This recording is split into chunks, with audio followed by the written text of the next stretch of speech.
Trakevius Lyons. I'm Matthew Springs. My name's Thaddeus James Holiday. And thank you for joining in on our first episode. Let's get started. Recently, President Obama has just left office. Do you guys believe that he received enough credit for all of his accomplishments? Well, honestly, in my opinion, I feel like a lot of Americans fail to realize that with Obama coming in for president, he not only built America from his starting point, but he didn't have a clean slate to start with. He had to go back and fix the problems that were created before he came into office. And with the improvements that America has made with him being in office, I do not believe that he has received the credit that he deserves. I believe that some people are so blinded by his skin tone and by where he's born and by, just the little things that aren't politics, that they throw off of what he's actually done for this country. Right. Well, I guess I can.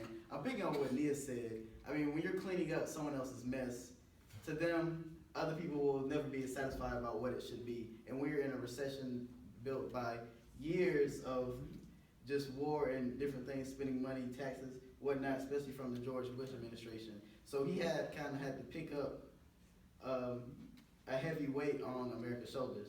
And what he did with it, I think, should be awarded and should be applauded for. But a lot of people, because of his color, his birth certificate, things like that, where he's from, his nationality, they wanted to discredit him and throw those things in his way. And also things he was dealing with, the Republicans, the Congress, everything was fighting against him. Everyone was against him, but still with that, he got elected for a second term and still brought many things. Stimulus bill, the Affordable Care Act, marriage equality, just the list goes on. And even if people's opinions of him aren't where mine is, still his work speaks for itself. This is too true. I mean, we do not give this man the accreditation that he so righteously deserves. Honestly, if you look at everything that he was facing when he came into office during his term, I mean, come on.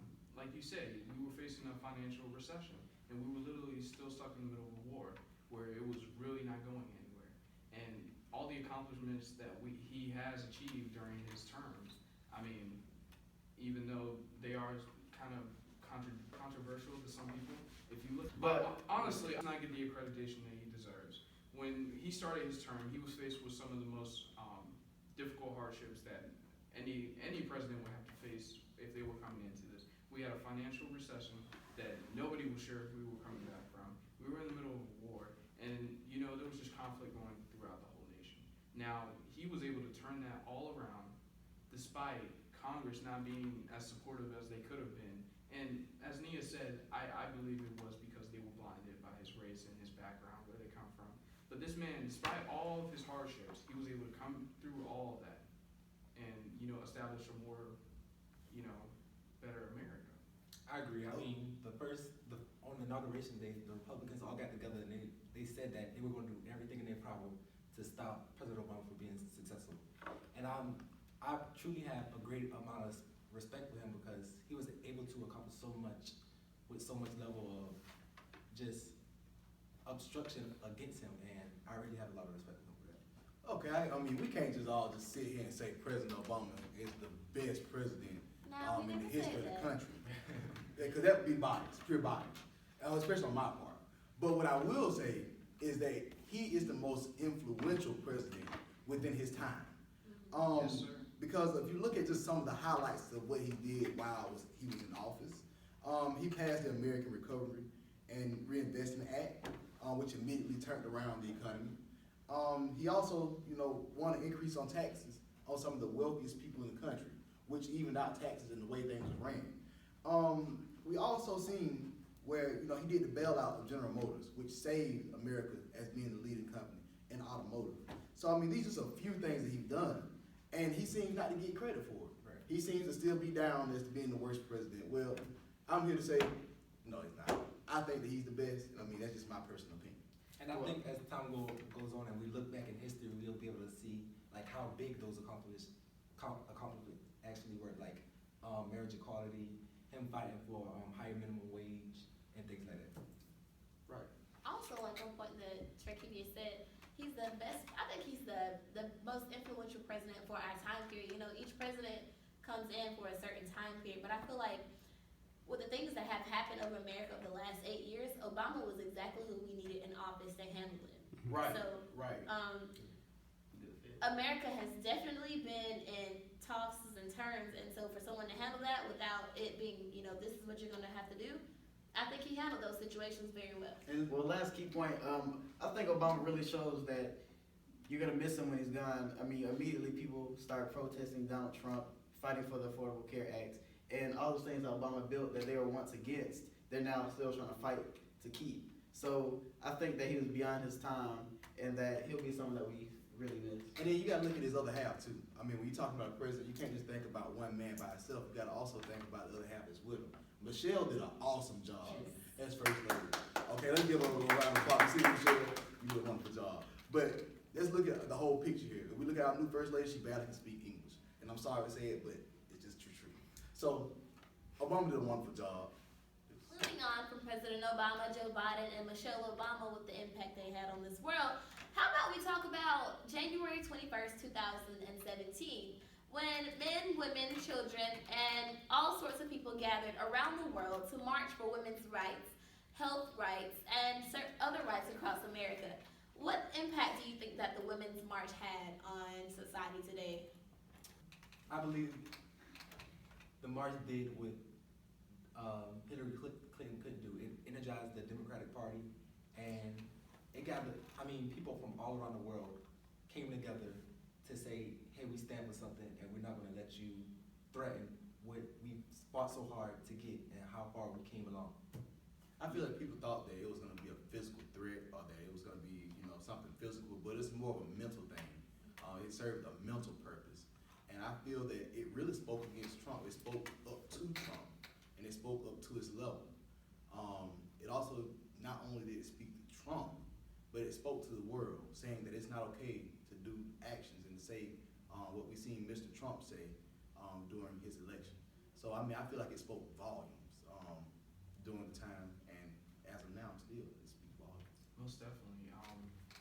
Seeing this Women's March and, hearing about it, I really felt like it showed that society can come out, and it really reminded us that it's not about just politics, it's about us as a people.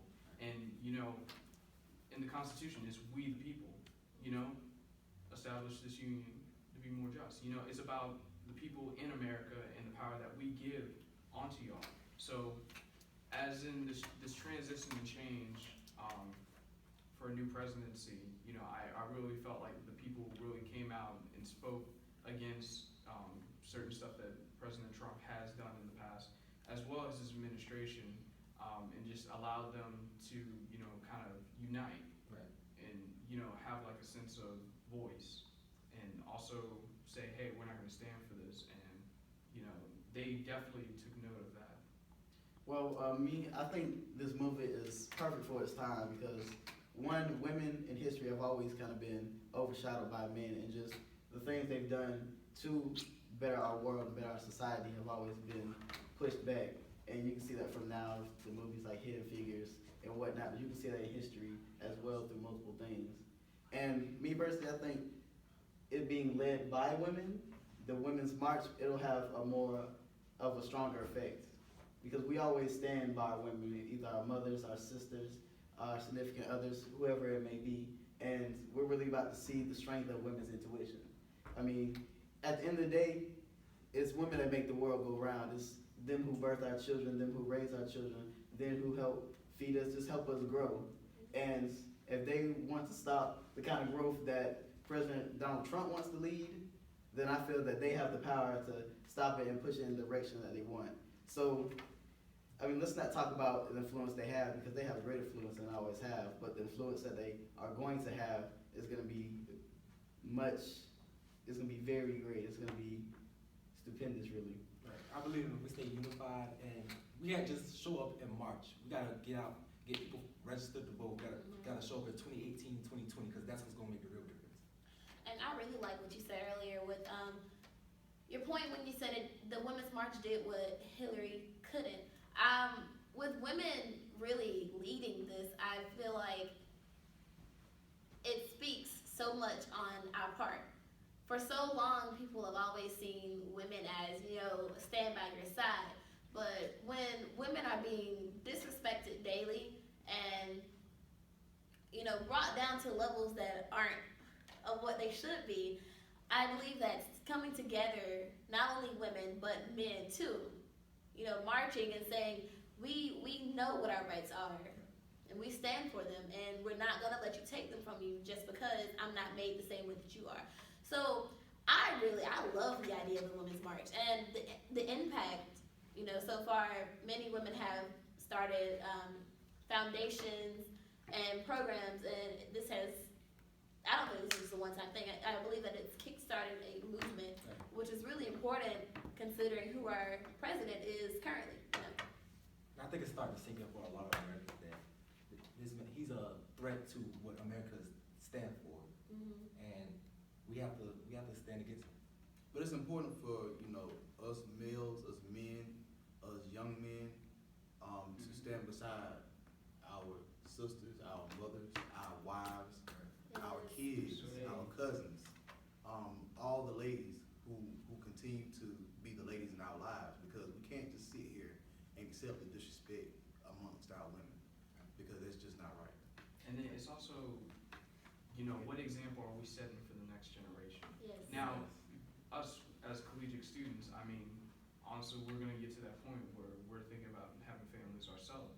And, you know, there's been like, kind of a action, I guess, that's showing towards the younger generation, whereas like, you see tags of, you know, racial slurs, and not just that, but just like, discrimination against people of different religions and just backgrounds and whatnot.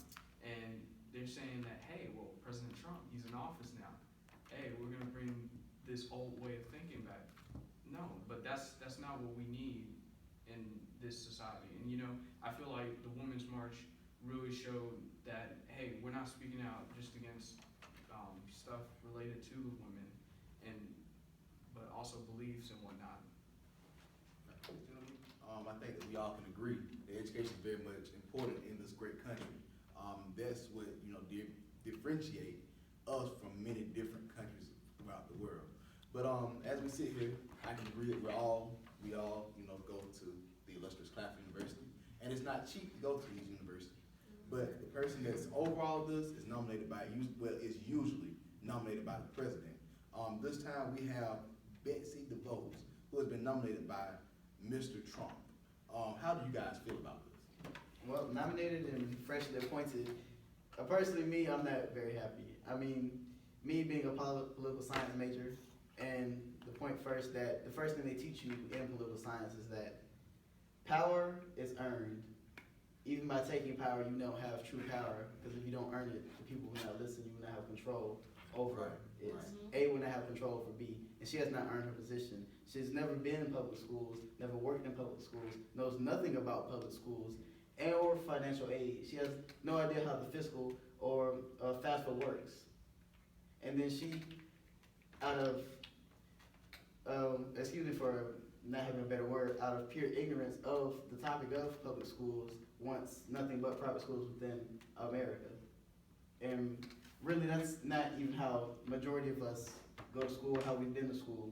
And even most private schools don't go all the way up throughout high school and to college. And private college is a totally different topic than regular public school general education, but I'm gonna get off that topic. Basically, I feel like, well, let me capture my thoughts. That is what I mean, on that note, I feel like this woman is really underqualified for this position. As you said, you know, she has no idea how the system works. Now, when we were, I believe there's like clips about this, but when she was I don't want to say interrogated, but when she went before a hearing, she was like, not only have I never had the experience to receive financial aid as I paid my way through school, and I've also been through the private school system, her children have.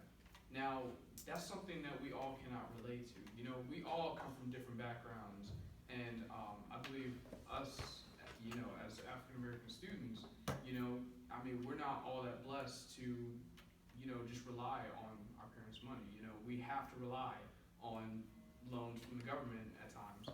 And, you know, this is, you know, when I heard that she was appointed for this position, I was really nervous because me as a biochemistry major, you know, I have to go through an extended amount of education in order to achieve my position because I wanted to be a general physician. That's like 8+ years of school.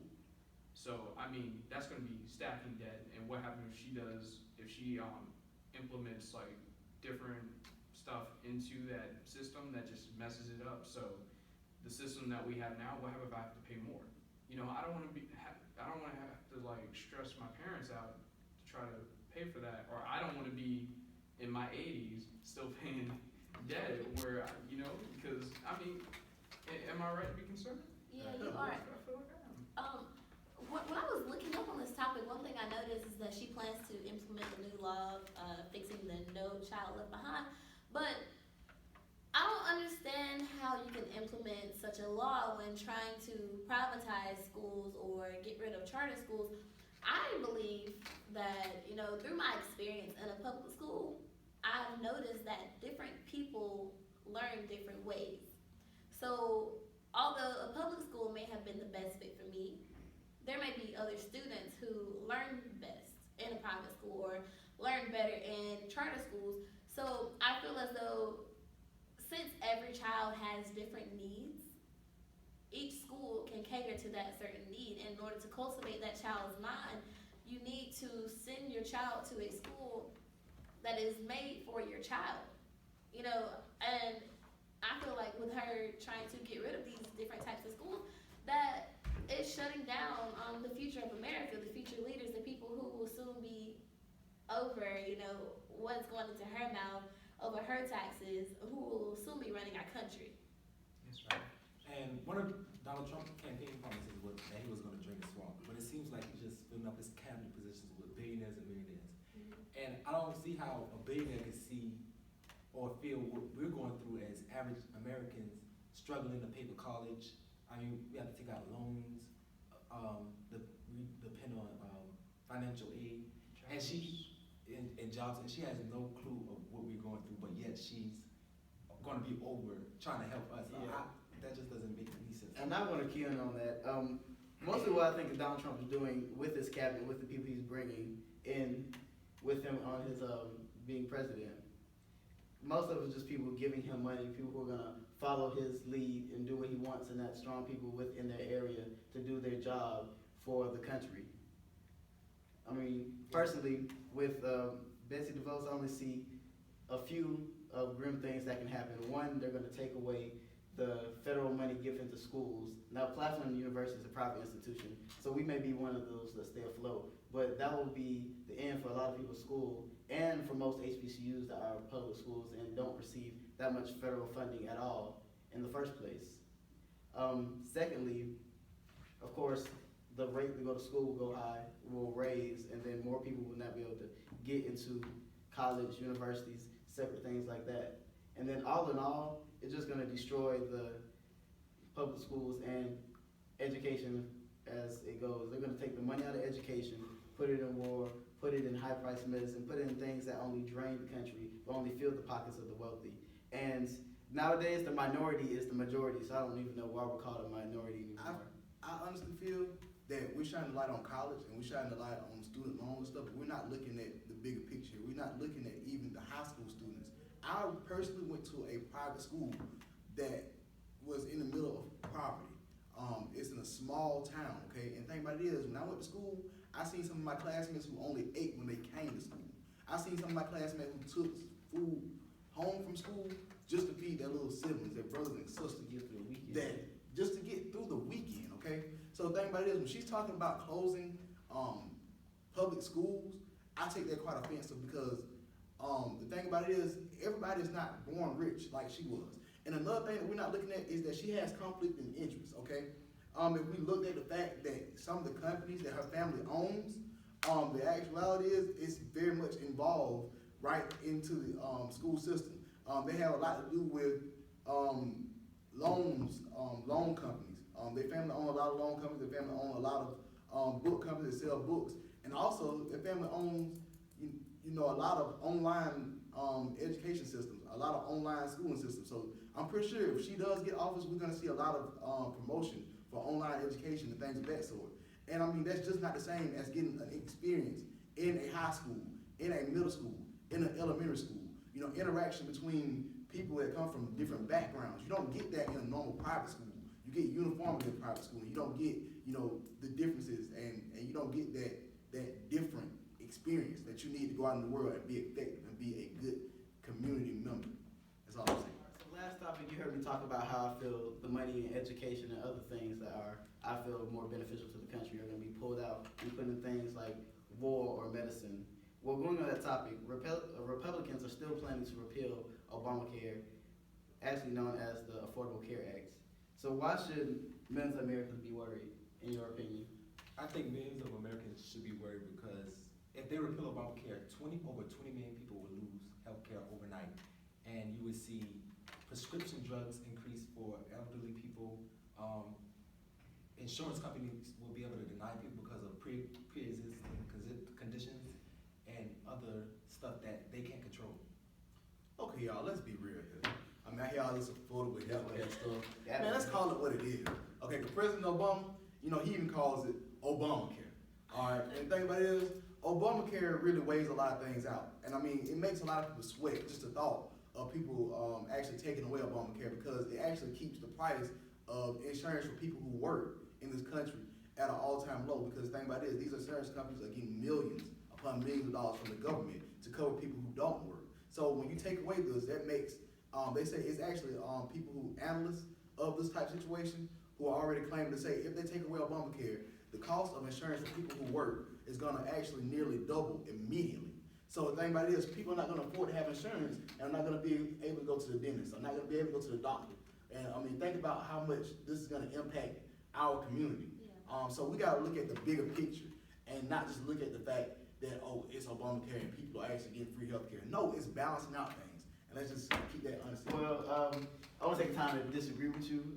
One, with Obamacare, I don't really think that's a good trademark name, because they kind of trademarked that on Obama during the time when they were trying to put things against him, bring up his past, background, history. So it's given that name to give it a bad connotation to what it means. So let me turn back in. The cool thing about it is, President Obama, he has this type of swag that even with them trying to bash him with that name, he sat there in an interview once and accepted that name for what he had came up with. And you know, most people name a lot of things, a lot of great things they do in this country after themselves, but he didn't even have to name it after himself. Guess what? They gave him the name. That's So the thing that's about it true. is, I take pride in saying this Obamacare, because guess what? It stands for what President his mark upon his office. And Obamacare is, I think that's one of his greatest accomplishments, because Right. America was one of the only countries that didn't provide everybody with health care.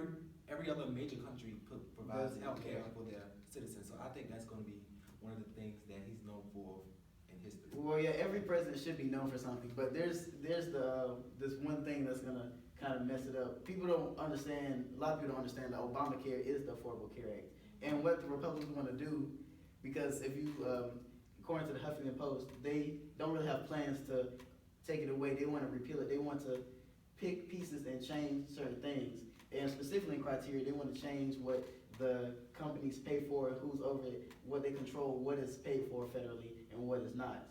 And something I find very interesting, we talked about prescriptions. Prescription opioids, which kill more Americans than illegal drugs and cost more on Obamacare, aka the Affordable Care Act, is something that most of the 1% have stock in, including Donald Trump. So what I really see is a name change, slight picking to where it's built to their interest to fill their pockets instead of helping the American people. And it's gonna be more taking care of things. They're gonna make us pay for painkillers, but do for free, maybe pull out a splinter, things like that. So really, it's gonna be something. It's not gonna help. It's not gonna help anyone except Donald Trump, in my opinion. Exactly. On that note, you know, let's be honest. It's a brand thing, and honestly, the same way that Obamacare, you know, he ended up taking that title even though he did not ask for that. You know, they really haven't. What really ticks me off is that how do you not come up with a plan Okay. to replace? Grind All your right, gears. because even though there were pros and cons to this, now let's look at this. We did not have like a system down where everybody was provided with universal care, healthcare.